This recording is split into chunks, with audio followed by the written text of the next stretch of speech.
Assalamualaikum warahmatullahi wabarakatuh. Salam jumpa pemirsa. Kembali bersama saya Kristi Diana dalam Dialog NTB Bicara. Hari ini Dialog NTB Bicara menyapa Anda dari kantor Wali Kota Bima.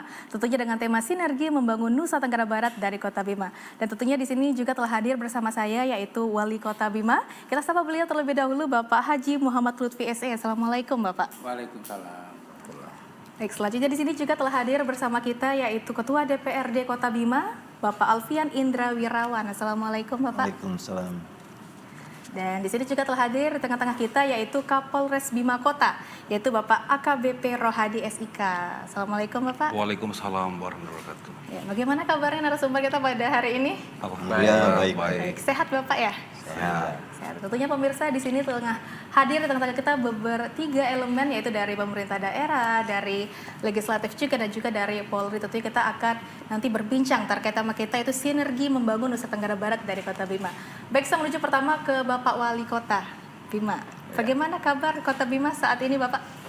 Alhamdulillah, Kota Bima telah menjalankan apa yang menjadi visi misinya, ya, dituangkan secara tegas di RPJMD, sehingga target-target yang kita inginkan bisa tercapai di dalam 4 tahun perjalanan kepemimpinan saya dengan Wakil Wali Kota.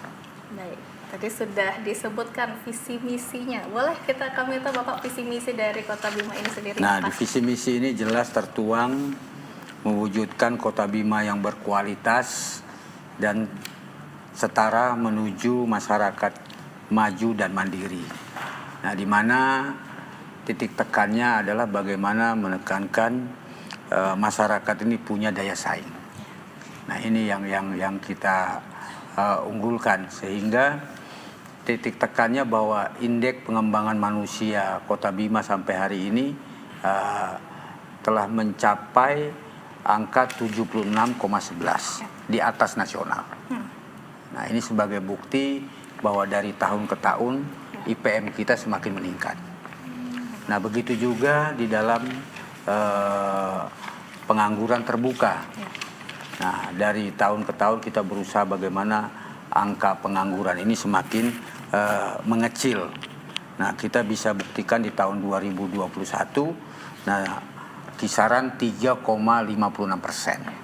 Nah, itu artinya ada peran pemerintah dan peran berbagai stakeholder membangun kebersamaan sehingga membuka peluang-peluang kewirausahaan di tengah-tengah masyarakat kita. Nah, ini semua satu frame di dalam visi misi kita. Nah, sehingga bisa memberikan satu nilai tambah pada aspek ekonomi masyarakat kita. Baik, kita membahas tentang tema sinergi membangun Nusa Tenggara Barat dari Kota Bima. Nah, tentunya perlu pemirsa mengetahui apa saja potensi-potensi yang ada di daerah Kota Bima tentunya dalam memberikan sinergitas untuk Nusa Tenggara Barat. Apa potensi yang ada di Kota Bima, Bapak? Ya, potensi Kota Bima ini sebagai kota transit perdagangan, artinya kota ini ada kehidupan masyarakat yang mengedepankan sektor jasa.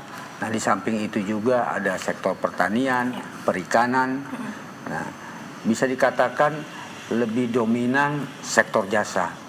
Nah, ini bisa dibuktikan bahwa masyarakat Dompu, masyarakat Kabupaten Bima, masyarakat dari NTT khususnya Labuan Bajo atau Sumba, ini bertransaksi perdagangan ada di Kota Bima.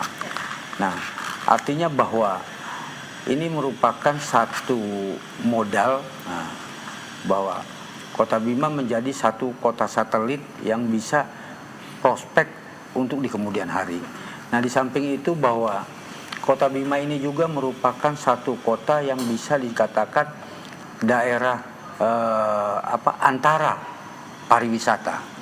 Nah, karena di sini punya budaya, punya peninggalan sejarah Kesultanan Bima, nah, punya teluk yang sangat eksotik, ya. Nah, bisa dijual untuk baik itu untuk turis lokal maupun mancanegara. Nah, potensi-potensi inilah yang kita gali sehingga Kota Bima ke depan mempunyai satu daya ungkit bagi kunjungan-kunjungan baik mancanegara maupun wisatawan domestik. Itu yang menjadi harapan. Nah, selama ini kan orang terkenal hanya wilayah Lombok, Labuan Bajo tetangga kita. Tidak ada yang terpikirkan untuk transit di Kota Bima. Padahal sejarah sebelum orang mampir ke Labuan Bajo itu mampir dulu ke Bima. Nah, tapi dengan adanya lintas penerbangan lewat udara yang tidak lewat lagi jalan darat, nah ini memungkinkan meninggalkan ini semua. Nah, padahal di wilayah Bima ini sebagai satu daerah transit, artinya bisa ke Labuan Bajo, nah bisa juga ke Dompu, tempat orang melakukan ski atau permainan perselancar, nah yang punya daya jual internasional. Ya. Ternyata banyak sekali ya potensi dari berbagai macam sektor, dari jasa, dari pertanian juga. Dan ingin saya bahas ini juga yang saya alami pribadi, Bapak. Dalam perjalanan di Kota Bima ini saya sering menemukan berbagai macam tanaman jagung di sepanjang jalan di Kota Bima ini. Apakah itu salah satu juga dari sektor pertanian yang juga menjadi prioritas program dari Kota Bima ini? Nah, jagung ini merupakan satu produk unggulan bukan saja di Kota Bima tapi Kabupaten Bima dan Dompu. Artinya ini hampir menjadi satu lumbung, bisa dikatakan, di Pulau Sumbawa.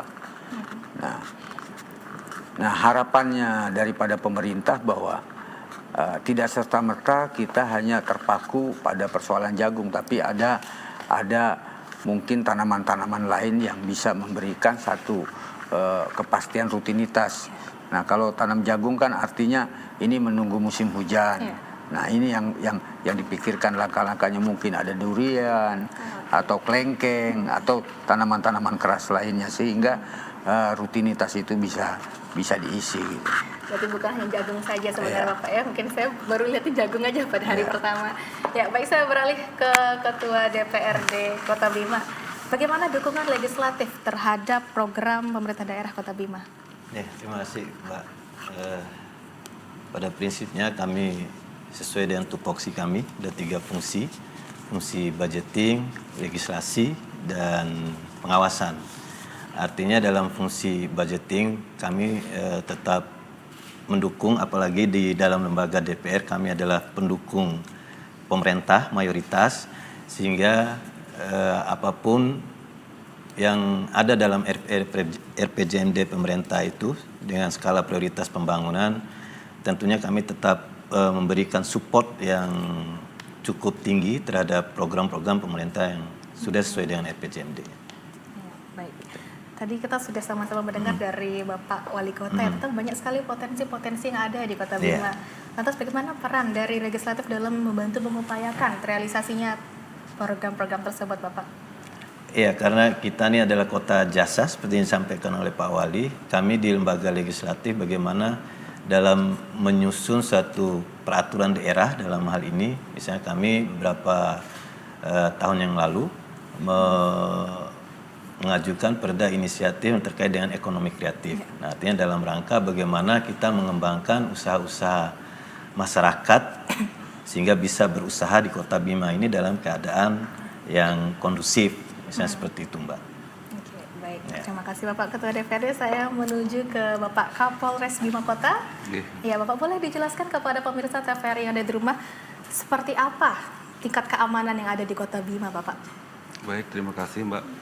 Jadi saya di sini sudah hampir 3 bulan menjabat sebagai Kapolres Bima Kota ini, yang mana sampai sejauh ini untuk tingkat keamanan di wilayah hukum Polres Bima Kota ini cukup relatif kondusif. Adapun banyak memang sangat dinamis sekali yang terjadi di masyarakat kita ini. Banyak perkara yang sifatnya C3, curanmor, curas, dan mungkin tindak pidana yang lainnya. Tapi alhamdulillah berkat kerja keras kita didukung oleh Polsek dan pihak TNI juga bisa kita ungkap, dan sampai saat ini so far alhamdulillah kondusif wilayah Kota Bima ini. Kondusif ya? Ya. Bagaimana mewujudkan untuk pelayanan keamanan kepada masyarakat, Bapak? Ya, untuk pelayanan untuk mewujudkan pelayanan keamanan terhadap masyarakat ini, tentunya untuk keamanan ini tidak bisa kita wujudkan sendiri oleh Polres Bima Kota.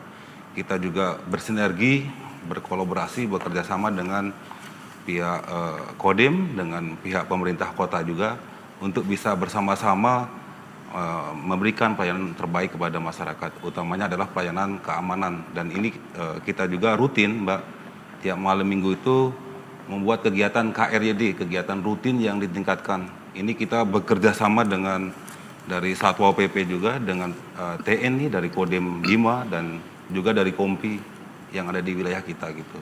Kita melakukan patroli bareng-bareng, nanti pun kalau semisal ditemukan masyarakat bergerombol, kita tanya sedang apa gitu. Kalau misalnya ada yang sekiranya akan berbuat tindak pidana, pasti kita amankan. Dan alhamdulillah dengan kerja keras kita KRY itu, Kota Bima bisa sampai sekarang alhamdulillah relatif kondusif. Demikian, Pak. Kegiatan KRD. KRYD, kegiatan KRYD. rutin yang ditingkatkan. Oh, ya, itu sudah mulai udah dijalankan ya? Sudah hampir tiap malam minggu kita melakukan hal itu. Ya, baik. Bapak, saya ingin bertanya, kita kan sedang mengalami namanya pasca pandemi COVID-19. Tentunya Polri sendiri memiliki peranan dalam bagaimana untuk meningkatkan capaian vaksinasi. Nah, di vaksinasi di Kota Bima ini sendiri sudah berapa persentase, Bapak? Alhamdulillah untuk capaian di Kota Bima ini untuk vaksinasi sudah lebih daripada 80%. Itu pun kita juga kerjasama dengan TNI dari Kodim, dengan Dinas Kesehatan dan pemerintah Kota Bima. Dan untuk hari juga gitu, bagi anggota Polres Bima Kota yang belum vaksinasi, tadi kita perintahkan untuk bisa vaksinasi yang ketiga. Dan sebagai informasi juga, nanti kita harapkan masyarakat yang belum merasa vaksinasi untuk datang hari Jumat ini, dan hari Selasa depan. Kita ada program untuk vaksinasi tersebut. Jadi kita mohon, kita harapkan bagi warga Kota Bima untuk bisa hadir, bagi yang belum merasa belum vaksinasi. Berarti Demikian, Mbak. 80% itu sudah termasuk vaksin ketiga ya? Iya. Ya, baik. Saya tanya pendapat dari Ketua DPRD Kota Bima. Tadi kita sudah tentunya dalam pasca pandemi COVID-19 ini tentunya kan ada upaya-upaya bagaimana membalikan, bagaimana untuk memulai perekonomian kembali. Nah, dari peran legislatif sendiri bagaimana upayanya, Bapak? Iya, artinya dalam hal ini kami di jajaran pemerintah kota lewat Forum Koordinasi Pemerintah Daerah memang harus kita akui dengan pandemi COVID ini menghantam segala aspek kehidupan masyarakat.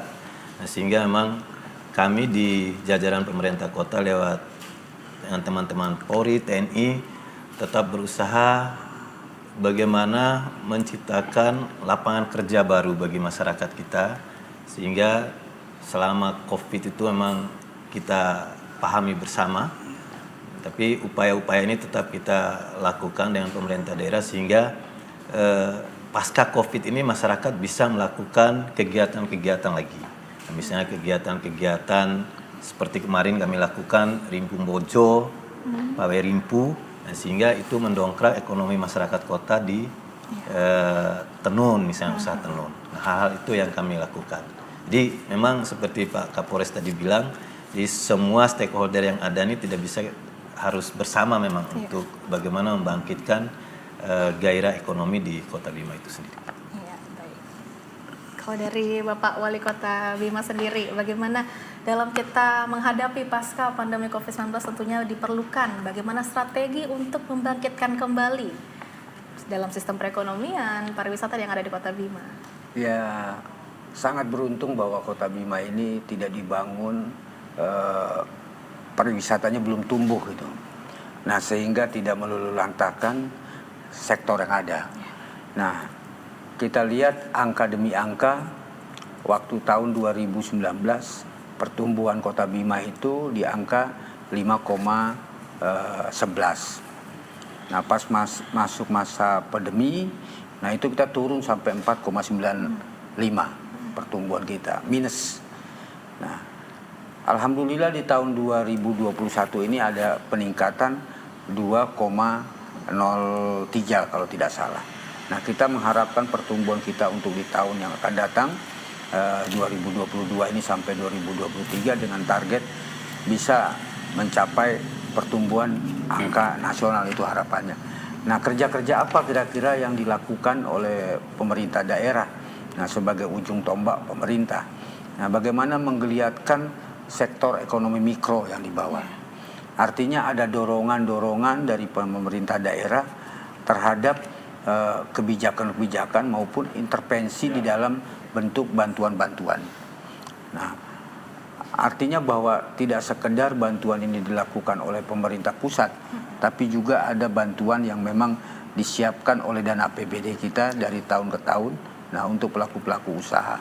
Nah, itu yang di samping bantuan-bantuan peralatan sehingga mereka bisa memberikan satu nilai tambah terhadap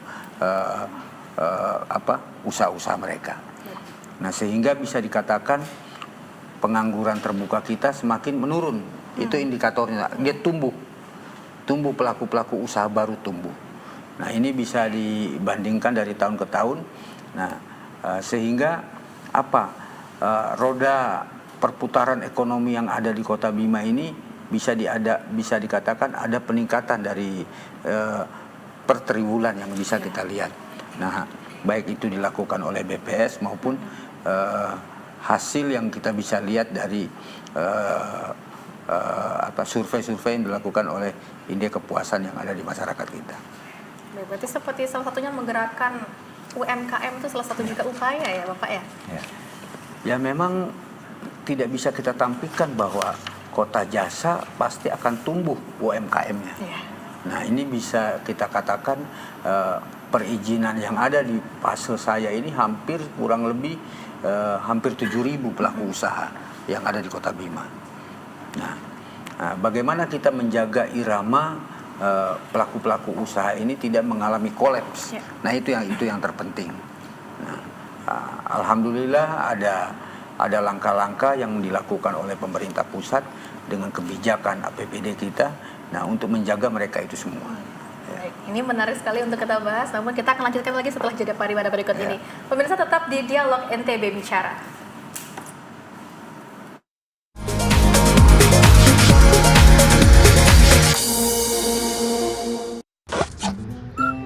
Kanan dikit. Geser lagi. Deso.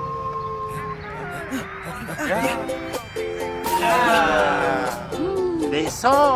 Ya. Deso.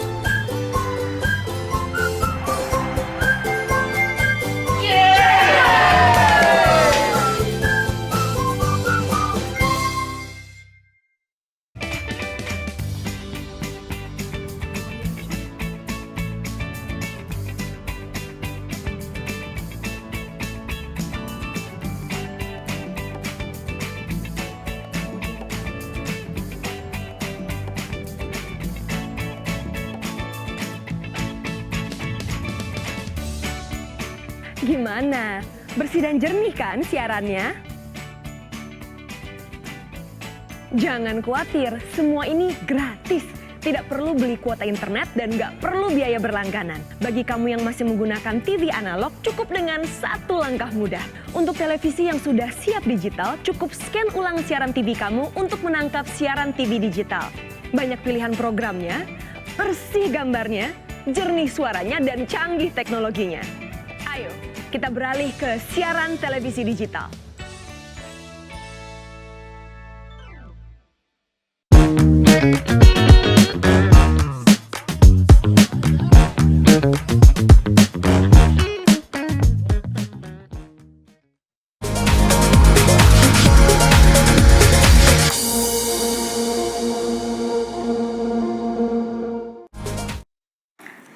Baik pemirsa, terima kasih karena Anda masih bersama kami dalam Dialog NTB Bicara. Kita masih bersama narasumber yang sangat luar biasa tentunya pada hari ini ada dari Bapak Wali Kota Bima, terus juga di sini ada Bapak Ketua DPRD Kota Bima dan juga dari Kapolres Bima Kota. Ya, saya menuju kembali kepada Bapak Wali Kota Bima. Iya, Bapak. Apa prioritas pembangunan daerah yang sedang mungkin sangat digencarkan atau diupayakan pada saat ini, Bapak? Nah, prioritas yang kita targetkan Nah, ini tertuang di dalam RPJMD kita. Jadi artinya bahwa titik tekannya ada berapa prioritas. Pertama adalah pada bidang kesehatan. Nah, kedua adalah pendidikan. Nah, keempat bagaimana pada sumber daya manusia. Nah, baik itu di birokrasi maupun masyarakat kita. Nah, sehingga semua ini bisa terukur. Nah, langkah-langkah pertama yang kita lakukan ketika saya terpilih, nah, masyarakat yang di bawah ekonominya masih lemah, nah kita bantu dengan kartu BPJS. Nah, itu kita cover hampir 98%. Nah, kita 2018 langsung UHC. Nah, sampai hari ini pun kita selalu bertambah. Artinya masyarakat yang memang ekonomi lemah, nah kita tampung lewat kartu BPJS.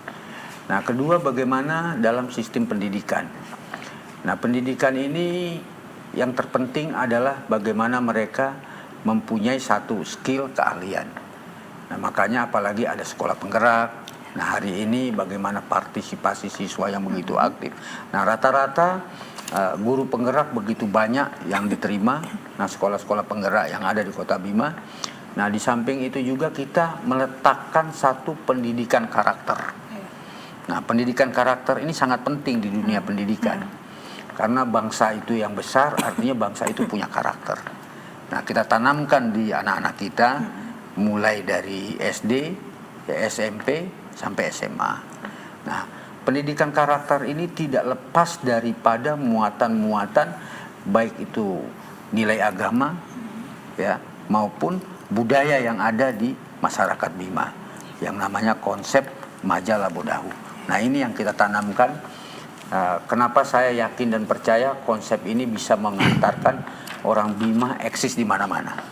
Nah, ini yang artinya kita gali potensi yang menjadi satu dasar filosofi orang Bima. Pendidikan karakter, Bapak ya. Ya. Apakah itu menjadi salah satu pembeda program prioritas dari Kota Bima dengan kabupaten lainnya? Ya, ini pembedanya. Nah, karena orang Bima punya spirit bagaimana anaknya harus sekolah. Ya. Tidak sekedar sekolah ini sampai SMA, dia harus sampai universitas. Ya. Walaupun orang tuanya mungkin menjual rumahnya sekalipun.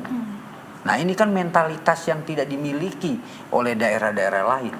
Nah, ini yang mempunyai satu kelebihan daripada masyarakat Bima. Yang ketiga tadi bisa kita katakan dengan adanya satu peningkatan indeks pengembangan manusia. Nah, artinya tolak ukur kan makin banyaknya masyarakat yang berpendidikan tinggi, bersekolah. Sudah meningkat ya data meningkat IPM ya dari tahun ke tahun. Ini bukti selaras bahwa apa yang diinginkan pemerintah dan itu juga menjadi sinergi daripada masyarakat kita. Nah, kalau masyarakatnya sudah mempunyai satu kemampuan, mempunyai SDM yang baik, nah itu kan ciri-ciri daerah akan maju, maju pesat. Karena kekuatan satu negara dimanapun di dunia itu sumber daya manusia. Nah, sumber daya manusia ini bisa dijual yang sangat luar biasa dia. Nah, kalau kita menciptakan itu. Baik, luar biasa sekali tentunya program prioritas dari Kota Bima sendiri. Lalu Bapak, saya ingin bertanya, tentunya pemirsa atau Ferry juga ingin tahu capaian apa saja yang sudah diraih oleh Kota Bima, Bapak? Capaian bahwa Kota Bima ini kota yang berbasis smart city.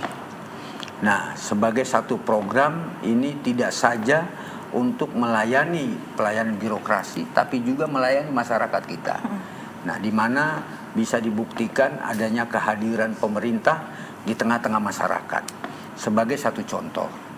Nah, ada di lingkungan masyarakat kita yang drainasenya rusak. Ya. Nah, dilaporkan di comment center kita oleh RT. Nah, nanti dari comment center akan ditransmisikan ke OPD, dinas terkait akan turun. Nah, setelah turun, RT akan menerima laporan sudah selesai dikerjakan. Dia langsung bisa memantau. Nah, sampai tingkat itu yang dilakukan oleh pemerintah Kota Bima. Artinya tidak saja oleh satu OPD, tapi semua OPD bisa bergerak, bekerja berdasarkan aspirasi daripada masyarakat. Baik itu masalah akte kelahiran, kematian, bedah rumah, dan lain-lainnya. Nah, ini sesuai dengan tupoksinya OPD-OPD yang ada. Nah, NTB di Bima merupakan satu-satunya daerah di NTB yang mempunyai command center. Dan kita juga kelak akan memasang banyak CCTV di seluruh persimpangan yang ada di Kota Bima. Dan insya Allah 2023 di tempat-tempat yang memang strategis, baik di RW maupun di pertamanan, nah kita pasangkan WiFi.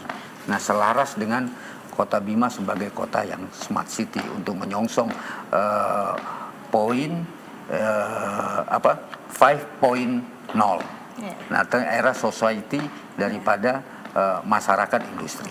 Baik, tentunya itu sangat memudahkan dan juga menguntungkan ya dari pihak pemerintah Kota Bima sendiri dan juga masyarakat. Saling ada timbal balik keuntungan ya terkait tadi adanya comment center itu, Bapak, betul? Ya, memang ada satu keuntungan bahwa pelayanan daripada birokrasi kita semakin cepat untuk melayani masyarakat. Nah, itu sebagai satu nilai tambahnya. Nah, selama ini ada kebuntuan, tidak ada kedekatan antara pemerintah dengan masyarakat. Nah, hari ini betul-betul dirasakan bahwa pemerintah hadir di tengah-tengah masyarakat kita. Itu yang paling berarti di tengah masyarakat. Baik, luar biasa sekali. Dan saya menuju ke Bapak Ketua DPRD Kota Bima. Selaku dari peran legislatif, bagaimana legislatif mengawasi penggunaan anggaran oleh eksekutif, Bapak? Ya, kembali lagi sesuai dengan tupoksi kami, budgeting, pengawasan, dan legislasi. Artinya dalam hal ini dari lembaga kami untuk mengawasi penggunaan anggaran oleh pemerintah ini kami melakukan rapat-rapat kerja dengan pemerintah. Kami melakukan on the spot apakah program-program yang sudah diajukan oleh pemerintah itu sudah bisa dilaksanakan atau belum. Sehingga ada komunikasi yang terbangun antara lembaga eksekutif dan legislatif lewat TAPD mungkin atau OPD-OPD terkait. Nah, sehingga ada kebuntuan-kebuntuan itu bisa kita selesaikan bersama dalam hal pengawasan itu sendiri. Nah, dari sisi indikatornya kita melihat bahwa IPM kita ini seperti yang disampaikan oleh Pak Wali dari tahun ke tahun itu lebih meningkat. Nah, itulah dari sisi pengawasan kami. Artinya komunikasi yang intens itu intinya. Sehingga program-program misalnya ada hambatan di lapangan ini bisa kita lakukan koordinasi dengan baik dengan OPD-OPD teknis. Nah, ini juga tidak terlepas dari peran kami sebagai lembaga politis untuk membantu program pemerintah itu. Misalnya dari segi kesehatan tadi Pak Wali sudah sampaikan, pendidikan, dari anggaran yang kita sepakati dengan pemerintah itu sudah melebihi dari anggaran nasional. Misalnya pendidikan 20%. Kami di Kota Bima sudah 20 lebih persen mungkin untuk anggaran pendidikan. Nah, seperti itu, Mbak. Oke, baik. Ya, saya menuju ke Bapak Kapolres Bima Kota. Bapak, seperti yang kita ketahui bersama nih bahwa bukan di Indonesia, ini polisi sedang disorot oleh masyarakat terkait citra polisi ini. Polisi sedang mendapatkan ujian yang cukup berat di mata masyarakat. Nah, bagaimana terkait itu, Bapak? Terkait tetap untuk bagaimana Bapak Kapolres Bima Kota sendiri dalam memberikan kepercayaan kepada masyarakat untuk tetap percaya kepada Polri. Baik Mbak, terima kasih. Memang benar kata Mbak tadi, bahwasanya polisi sedang diuji. Tapi saya selaku Kapolres Bima Kota tetap mendukung apa yang menjadi program dari Bapak Kapolri, yaitu program bersih-bersih internal. Dan itu pun kita wujudkan khususnya di Polres Bima Kota ini. Saya selalu memberikan penekanan terhadap anggota kita untuk bisa memberikan pelayanan yang terbaik kepada masyarakat Kota Bima ini. Di Kota Bima ini, mulai dari pelayanan SIM, pelayanan nanti dengan dispenda kaitannya Samsat ataupun SKCK atau terkait dengan pelayanan penegakan hukum yaitu di fungsi reskrim. Saya selalu menekankan jangan ada pungli dalam hal memberikan pelayanan terhadap masyarakat. Dan alhamdulillah sejauh ini apa yang kita lakukan menurunnya angka komplain juga terkait dengan pelaporan yang diberikan oleh masyarakat kepada kita gitu. Itu sebagai salah satu indikator. Dan sejauh ini juga sama, kita selalu untuk memberikan pelayanan keamanan terhadap masyarakat bisa kita wujudkan. Tentunya yang saya bilang tadi, kita bekerja sama, berkolaborasi dengan stakeholder yang ada gitu. Baik dari pemerintah Kota Bima, Bapak Wali Kota, dan juga dari Bapak Dandim dan Danjon C, Brimopolda NTB ini, Mbak. Baik, di tengah ujian berat yang sedang dihadapi oleh polisi di seluruh Indonesia, apakah ini juga berimbas di masyarakat di Kota Bima yang membuat mungkin masyarakat jadi tidak percaya lagi kepada polisi, Bapak? Alhamdulillah, Mbak, ya sampai sekarang di wilayah hukum kita ini masyarakat masih percaya sama kita terkait dengan perkara-perkara yang kita tangani, kaitannya kasus-kasus penganiayaan bisa kita ungkap. Dan beberapa perkara yang melibatkan anak-anak sekolah juga bisa kita ungkap. Alhamdulillah bisa kita ungkap semua sehingga level kepercayaan masyarakat tetap terjaga. Sejauh ini masih aman, Bapak ya? Ya. Baik, saya menuju ke Bapak Wali Kota kembali. Ya, pemerintah pusat saat ini kan Bapak Wali Kota sedang gencar melaksanakan reformasi birokrasi. Bagaimana tanggapan Bapak Wali? Reformasi birokrasi bukan saja menjadi cita-cita pemerintah pusat, tapi menjadi cita-cita kita semua, bahwa penataan birokrasi, merit system, dan meletakkan jabatan struktural fungsional yang tepat.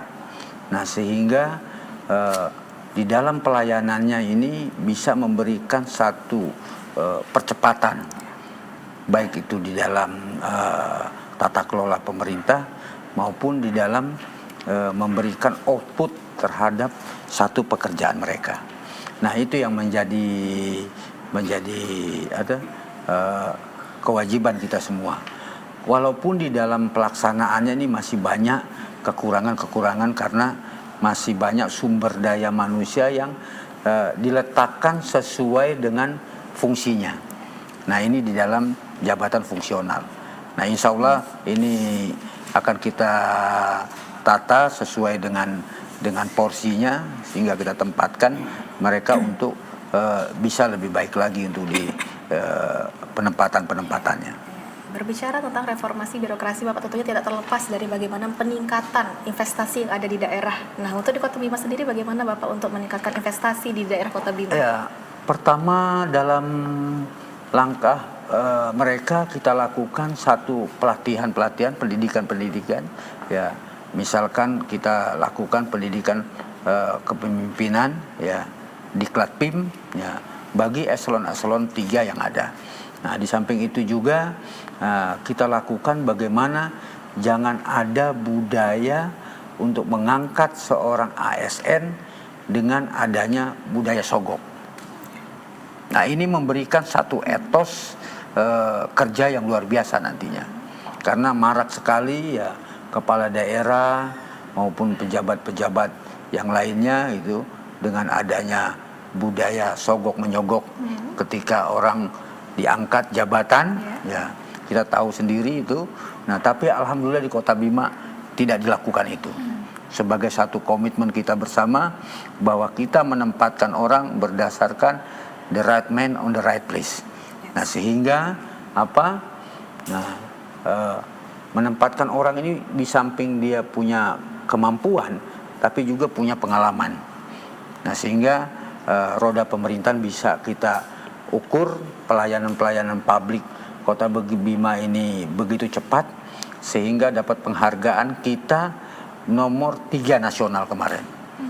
Nah, ini menandakan bahwa dengan tidak ada budaya sogok menyogok, etos kerja mereka semakin tinggi. Tidak ada ditemukan sogok menyogok di Kota Bima, tentunya ini juga berhubungan ya dengan bagaimana tadi prioritas program yang tadinya pendidikan karakter, Bapak ya. Ya, ini sangat berkaitan sekali.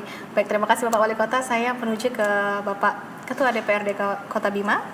Terkait tadi juga sama pertanyaan ya Bapak, bagaimana pandangan Bapak ini terkait reformasi birokrasi yang sedang dikecarkan oleh pusat pada saat ini? Ya, jadi seperti Pak Wali sampaikan, tidak hanya pusat dalam hal bagaimana penataan reformasi birokrasi ini. Di Kota Bima sendiri, Bapak Wali Kota kami tetap melihat bagaimana seseorang ASN yang akan diangkat dalam memimpin satu OPD itu betul-betul yang punya inovasi. Apalagi beliau ini menekankan dalam hal itu, nah sehingga dalam rangka pengembangan inovasi itu sendiri, kepala OPD itu bisa melaksanakan.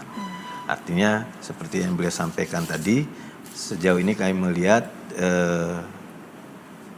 terhadap penataan birokrasi ini sudah bagus lah kalau menurut pandangan kami dari sisi politisnya. Jadi sesuai dengan keahliannya. Ya. Nah, sehingga apa yang menjadi target Bapak Wali Kota dalam hal melaksanakan tugas itu bisa diterjemahkan dan implementasikan oleh kepala OPD yang diangkat oleh Bapak Wali Kota itu sendiri. Ya. Lalu bagaimana peran dari legislatif dalam membantu untuk meningkatkan investasi daerah? Ya, artinya kami tetap mendorong misalnya dalam menyusun satu regulasi apa yang disampaikan oleh pemerintah, tentunya itu juga yang menjadi harapan bersama kita, sehingga dalam tatarannya tetap kami memberikan support kepada pemerintah terhadap bagaimana pihak investasi yang akan dilakukan di kota ini bisa berjalan dengan baik. Support yang diberikan dalam bentuk apa ini Bapak untuk investasi yang ada di Kota Bima? Ya, artinya dalam regulasinya, misalnya regulasi, sepanjang misalnya ada satu usaha misalnya datang Kota Bima, dan ini sudah menjadi kesepakatan mungkin di antara kedua lembaga sehingga tidak mempersulit investasi. Artinya kemudahan misalnya memberikan izin misalnya dalam hal itu. Ya, kami tetap memberikan support penuh pada pemerintah untuk bagaimana investasi itu bisa tumbuh di Kota Bima. Baik, itu peran dari legislatif yang sangat luar biasa sekali tentunya. Sekarang saya menuju ke Bapak Kapolres Bima Kota. Ya. Pertanyaannya masih sama juga terkait pemerintah pusat yang saat ini sedang gencar tentang reformasi birokrasi, namun dijawab nanti ketika setelah jeda pariwara berikut ini. Tetap di Dialog NTB Bicara.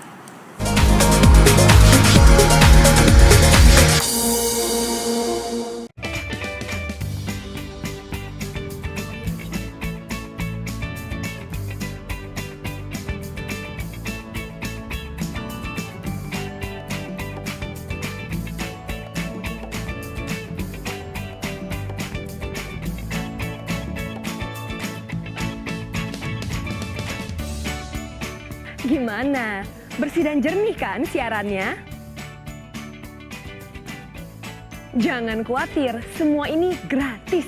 Tidak perlu beli kuota internet dan nggak perlu biaya berlangganan. Bagi kamu yang masih menggunakan TV analog, cukup dengan satu langkah mudah. Untuk televisi yang sudah siap digital, cukup scan ulang siaran TV kamu untuk menangkap siaran TV digital.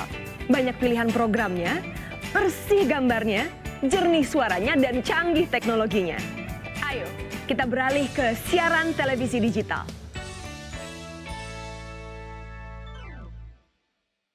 Halo Sobat Digital, di daerahmu sudah ada sinyal TV digital belum? Ini cara mengetahui jangkauan siaran TV digital di daerah kamu.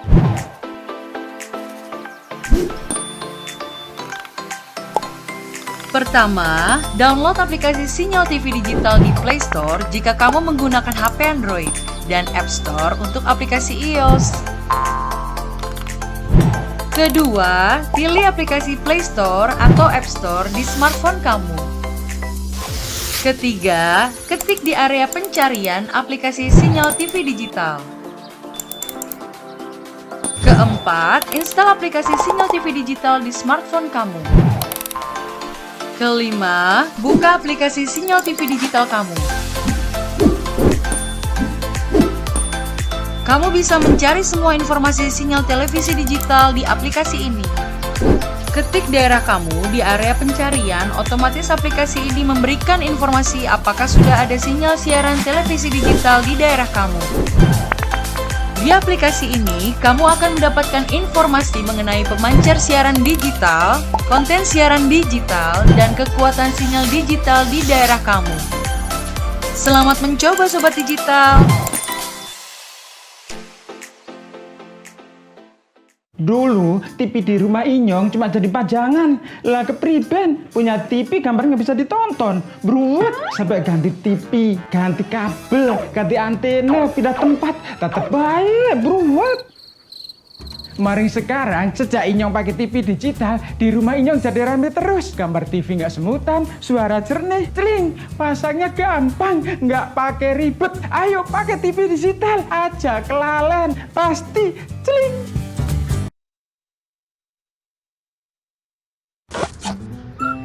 Kanan dikit, kanan dikit. Geser lagi, geser lagi. Deso.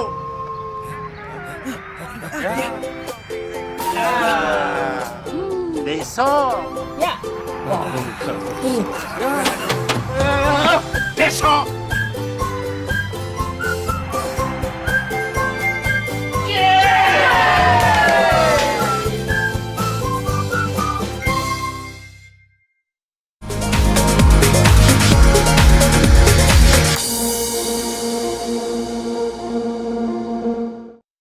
Pemirsa, terima kasih karena Anda masih bersama kami dalam Dialog NTB Bicara.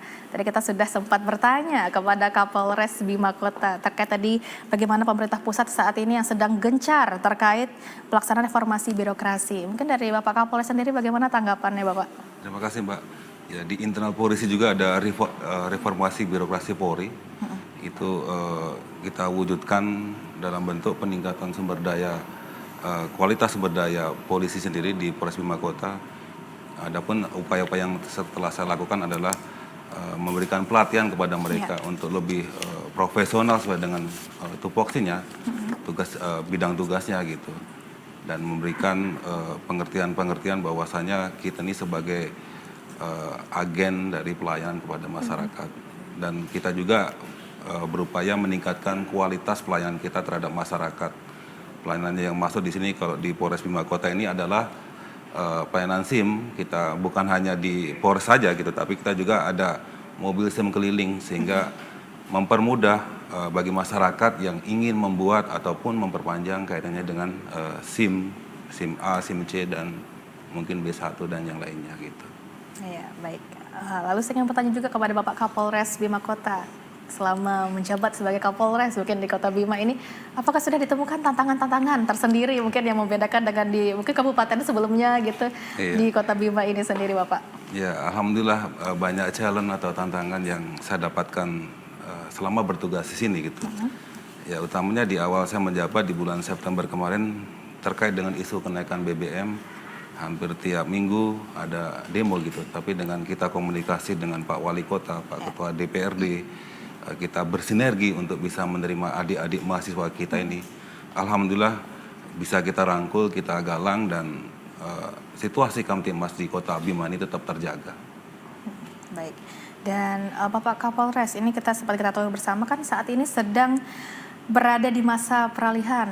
Kadang terjadi bencana gitu, dan kita melihat sendiri bahwa di Kota Bima kan seperti hal-halnya banjir, itu kan bukan hal yang jarang terjadi gitu di sini. Nah, apakah itu sudah disiapkan dari Polri sendiri di Kota Bima untuk menyiapkan bagaimana nantinya untuk mengevakuasi ketika terjadinya bencana seperti hal seperti itu? Iya Mbak, kita juga kemarin sudah komunikasi dengan Bapak Sekda gitu, Bapak Sekda Kota Bima, Pak Wali Kota juga, bahwasanya memang di wilayah hukum kita ini kalau ada saatnya musim hujan, ketika air ini nanti banyak turun dari atas gitu kan, itu akan menyebabkan banjir. Kemarin kita sudah koordinasi untuk bisa memapping daerah mana saja di wilayah kita ini yang sering terjadi banjir. Dan kita juga melalui Kabakop sudah berkomunikasi dengan Badan Penanggulangan Bencana Alam Kota Bima gitu kan, untuk bisa apa saja yang sudah kita miliki kaitannya kalau semisal terjadi banjir. Maksudnya dari segi peralatan di sini mungkin perahu karet, ya kan, tenda, dan mungkin kalaupun terjadi banjir nanti akan kita evakuasi masyarakat kita ini ke arah mana gitu kan. Dan disitulah perlu kita ini sinergitas ataupun kerjasama, sehingga kalaupun terjadi banjir, walaupun tidak kita harapkan gitu. Tapi kalaupun terjadi banjir, kita pun sudah ready, sudah siap gitu kan untuk bisa menanggulanginya gitu.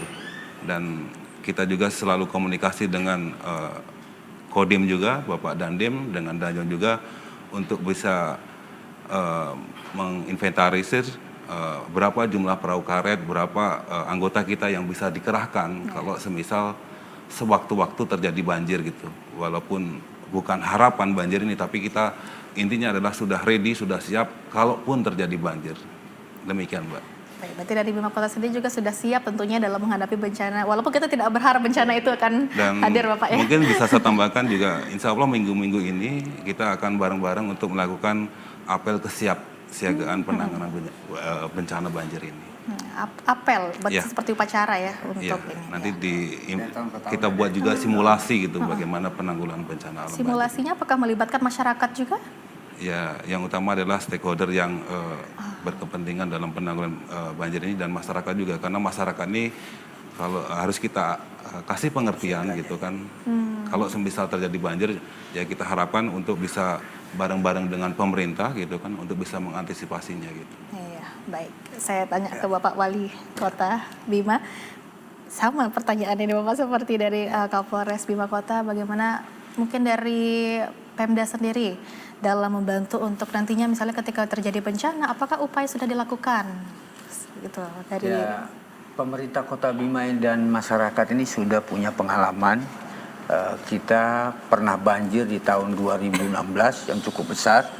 Nah, sehingga langkah-langkah apa yang diperbuat oleh pemerintah daerah, pertama bagaimana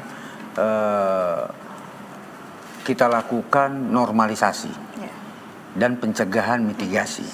Nah, ini yang kita titik tekankan. Nah, makanya langkah pertama yang dilakukan pemerintah bagaimana membangun kesadaran masyarakat kita pentingnya untuk menjaga hutan. Begitu juga mereboisasi. Nah, kita tanam kemiri tahun-tahun kemarin, begitu juga tanaman tumbuhan-tumbuhan keras. Nah, sehingga hutan-hutan kita atau lereng-lereng bukit kita tidak mengalami gundul.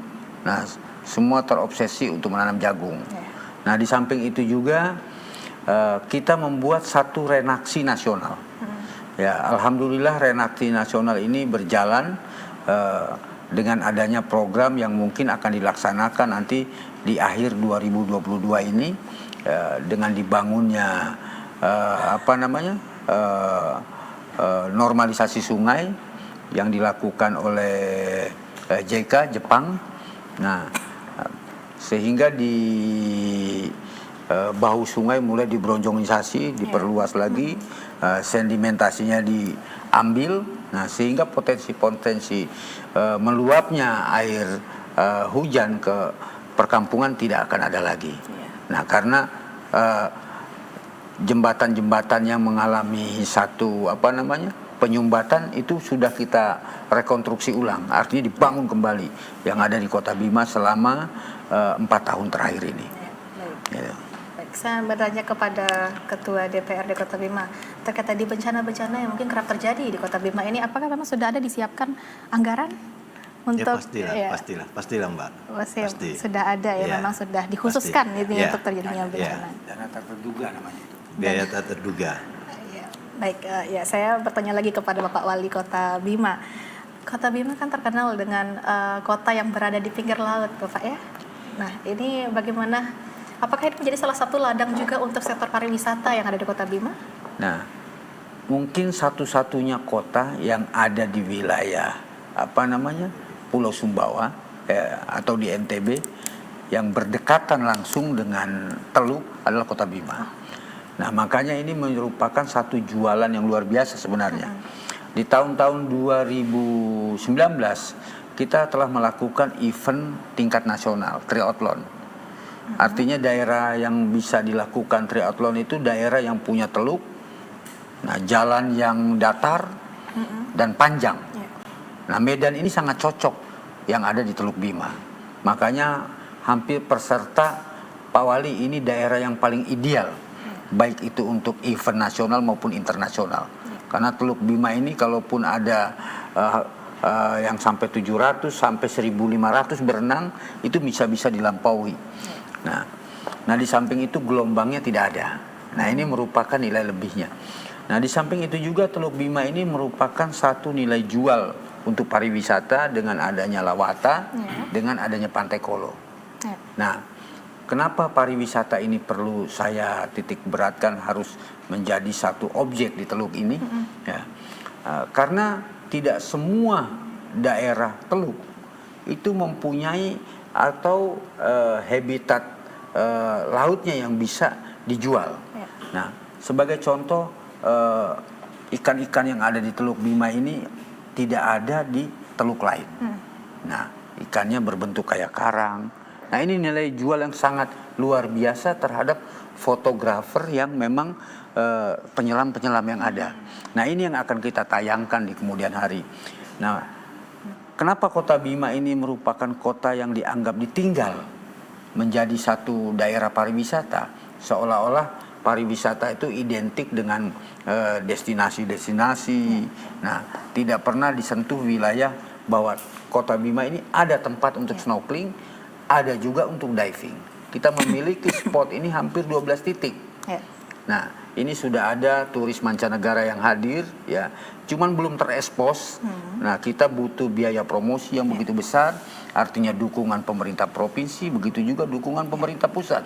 Nah, apalagi Kota Bima ini sebagai suatu kota yang dilintasi oleh Bali menuju Labuan Bajo, oleh Lombok menuju Labuan Bajo. Nah, kita membuat satu infrastruktur ya yang bisa mengikat turis minimal menginap 1 hari atau 2 hari. Nah, sehingga stakeholder kita bangunkan, membangun hotel. Begitu juga pelaku-pelaku usaha kita tumbuhkan restoran-restoran. Nah, sebagai satu syarat daerah pariwisata yang memadai, itu yang langkah-langkah yang kita himpun bersama. Minta pesan Bapak sedikit saja untuk masyarakat Kota Bima, boleh? Ya, saya sangat mengharapkan bahwa kemajuan daerah ini bukan saja ditentukan oleh pemerintah daerah, tapi sinergisitas dari berbagai stakeholder dan kesadaran masyarakat bahwa Bima ini milik kita semua. Nah, itu yang harus terbangun. Nah, artinya rasa memiliki dulu yang harus kita bangun sehingga daerah ini bisa tumbuh. Baik. Ya. Dari Bapak Ketua DPRD Kota Bima mungkin boleh pesan singkat untuk masyarakat Kota Bima. Ya, mungkin hampir sama bahwa Kota Bima ini adalah milik kita bersama. Mari kita menjaga tanpa dukungan dari masyarakat, artinya pemerintah dalam hal ini tidak bisa berjalan sendiri. Nah, bahwa Kota Bima ini milik bersama, mari kita jaga, mari kita bangun bersama dengan masyarakat. Baik, terima kasih. Dan sekarang dari Bapak Kapolres Bima Kota, pesan kepada masyarakat Kota Bima ingin disampaikan.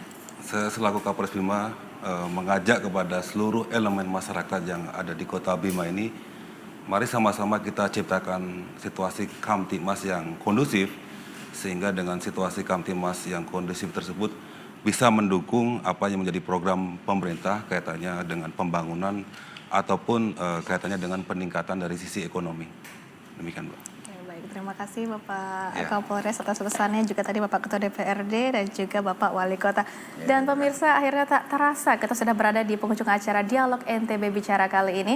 Terima kasih kami ucapkan kepada narasumber Bapak Wali Kota Bima, Bapak Ketua DPRD Kota Bima dan juga Bapak Kapolres Bima Kota atas kesempatannya. Dan pemirsa, akhir kata saya Kristi Diana mewakili seluruh kru yang bertugas pamit undur diri. Wassalamualaikum warahmatullahi wabarakatuh. Sampai jumpa.